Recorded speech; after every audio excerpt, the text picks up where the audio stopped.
life will make so many unexpected turns, and oftentimes it's not going to make any sense in the moment. It's going to be quite overwhelming at times, and you're going to feel maybe out of options, feel like you've taken a wrong turn, like you don't know where to go from here, but it's actually perfect.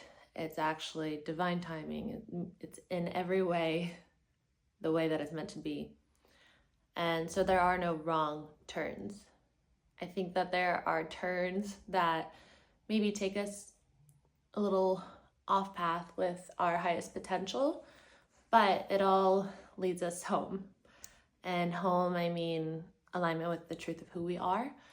And so that's kind of what our mission here on earth is to remember the truth of who we are and to bring that, excuse you, onto earth.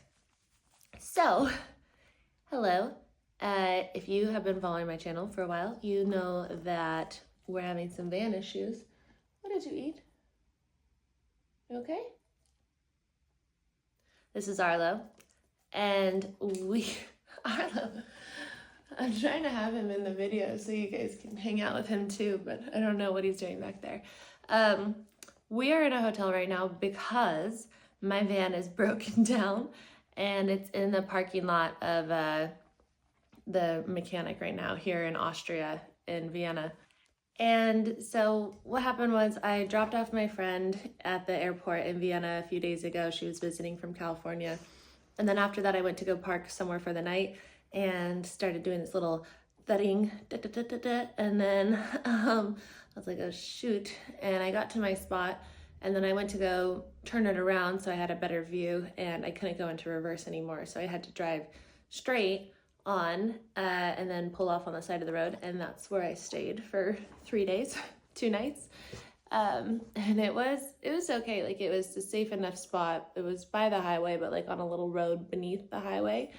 And so I was trying to get a tow truck on the second day, and I couldn't get a tow because when they came, I could not find my keys. Like, I had been waiting all day long for this tow, and then I couldn't find my keys.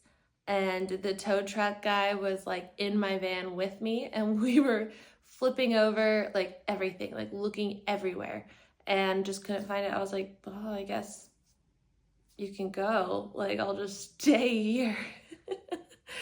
And so I told my farm friends that if you don't know, I was living on a horse farm in Italy for about a month in the van right before I came here. And so one of my horse farm friends came to the rescue, drove all the way from Italy, and he's here now. And so he's helping with all of this stuff, and he has his car, so we can go today to talk to different mechanics, because where the van is, it's going to be way too expensive for a gearbox. If you know things about vans, it's going to be 3,000 euro for repairing the gearbox at this place.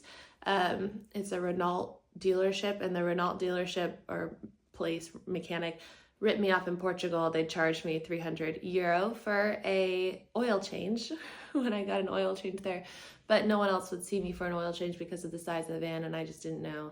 I didn't know how things went. I'm learning a little bit more and more and more. So that was all very overwhelming, clearly. I made a video that morning before the whole keys thing happened, and I was like, things are fine, things are great. And then that key thing happened, and I found myself in dysregulation, like kind of slipping away to the dysregulation.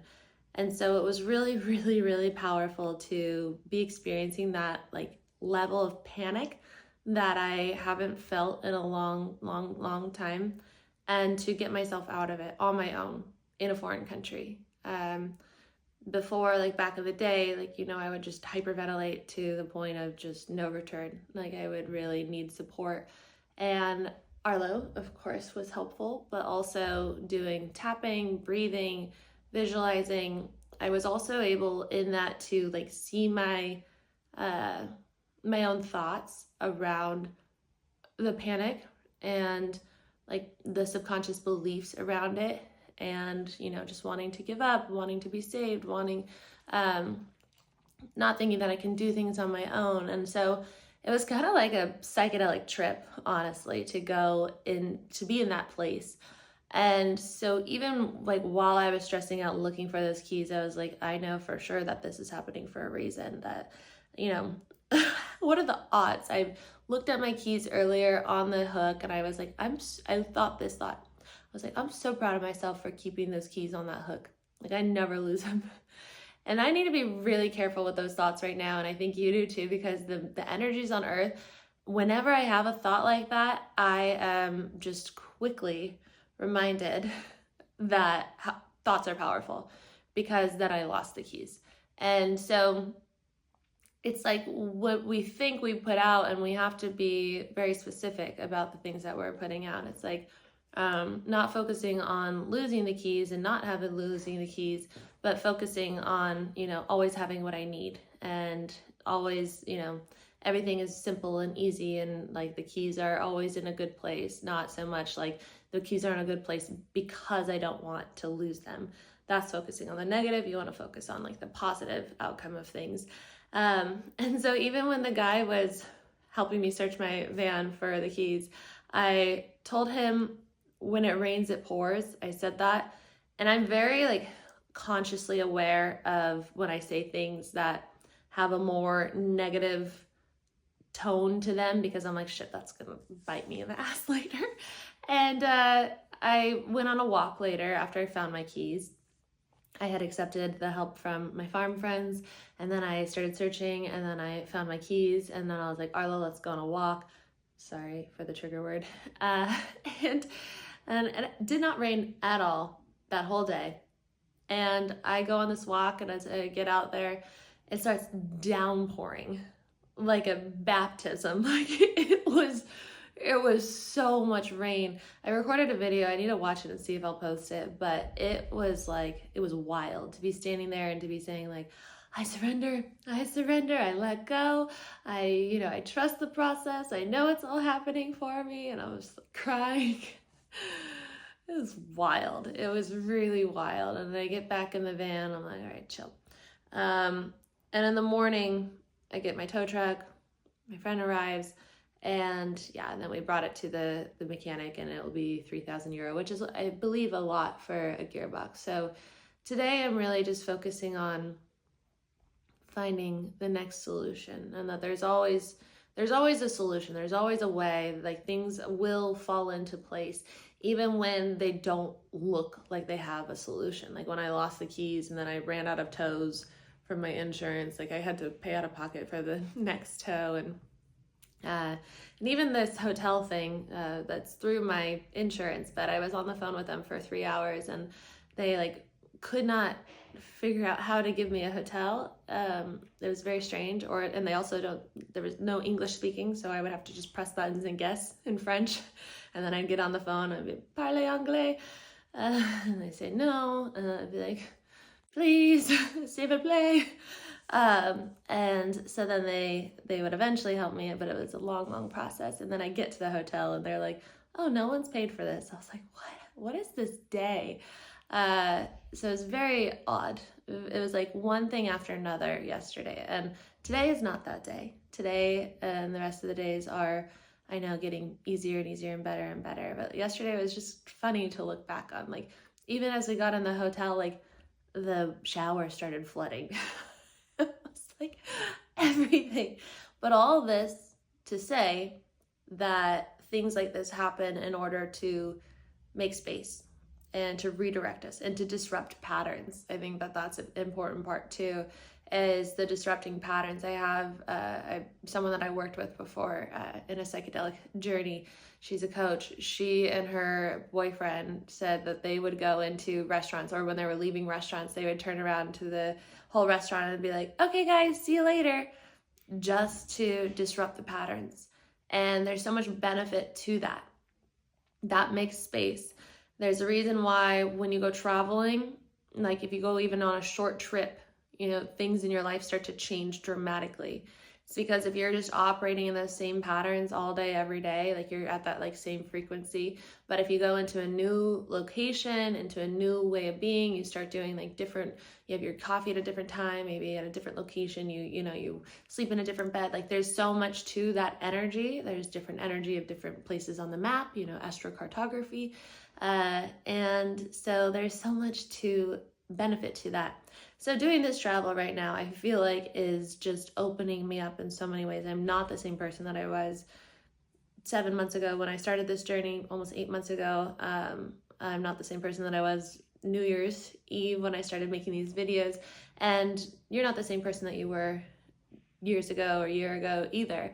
But I would say that I've changed the most and healed the most in these last 7 months of traveling, because I've been able to disrupt my patterns and go through these experiences where they're very confronting and they go directly to my weaknesses, which, we all have. And so for me, it's been Lyme or ticks and mold. And so there's been quite a few of those, that in the van and on the farm and whatnot. And then also to just have this feeling of being, powerless or out of control, or like can't do things on my own, like to have that in my face the other day and to be really looking at those subconscious beliefs and patterns was life-changing. And to get out of that experience and to feel very empowered and to, now be accepting help and support from friends and to be moving towards something good. My cousin Vincenzo, which I've talked about him on here before, he's the fucking man. He speaks like every language.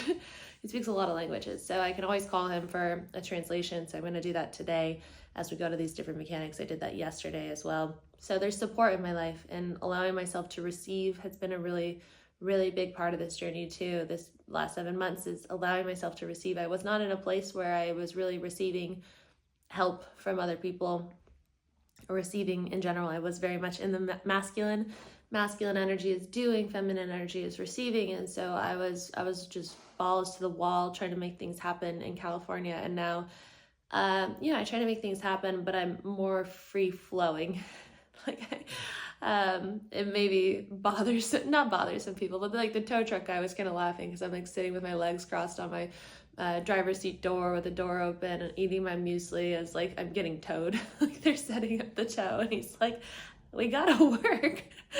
But I was like, I might as well chill. It's been stressful and like they didn't need me to move just yet. But it's like finding myself in those moments and having that like laid back energy and like just enjoying the chaos, like laughing at the chaos. Like as we're looking for the keys, like I was kind of laughing with him, like, I'm so sorry. You drove all the way out here and now I have to sleep on the side of the road again. Like it's kind of hilarious. And allowing that laughter and humor and awareness and non-attachment to help me move through these experiences, to achieve the next level of healing, to step into a new timeline, to make space for my chosen timeline, my chosen outcomes, my chosen perceived realities. It's been quite the journey. So I'm happy that I could share, a little bit of what's going on in this message with you. I love to do both, to share this journey, but also to share these deep thoughts that I have with you guys. So if you want, I still have my 21-day program. I will always have it. You can sign up. I will make the link for it in the Calendly, and I'll give you the directions below on how to do it. Since we just finished the 21 days, it'll be a different sign-up process, but I'll go ahead and send that to you or link that below. And then I also have a new program that I am so excited to launch. So on June 9th, we are going to start a program for getting to know your divine team. So your angels and your guides. I will take you on this journey of 21 days where we get really, really clear on that communication with your divine team and your intuition, like knowing in your heart what's meant for you. We talked a little bit about that in the last video or 2 videos ago when I was in that place in Hallstatt in Austria with the beautiful background. The process of like going into your heart, like I had talked about, and how I found the place that you go there to have open communication with your higher self, your heart, pretty much. Same. And so that program, I'm super excited for. If you want to sign up for that, I'll link that below as well. June 9th I chose because we will finish at the end of June. And so that'll be the last bit of June there. And then as you finish the program, we'll go into July, but you can sign up again whenever, but during that time is when I'll be live in there and supporting you and answering any questions that you have, and all of that. So thank you guys so much for being here. The last program was amazing. There was 55 of you at the end of that, and it was life-changing for me to take you on that journey, and I can't wait to do it again. So I will see you in tomorrow's video. Bye.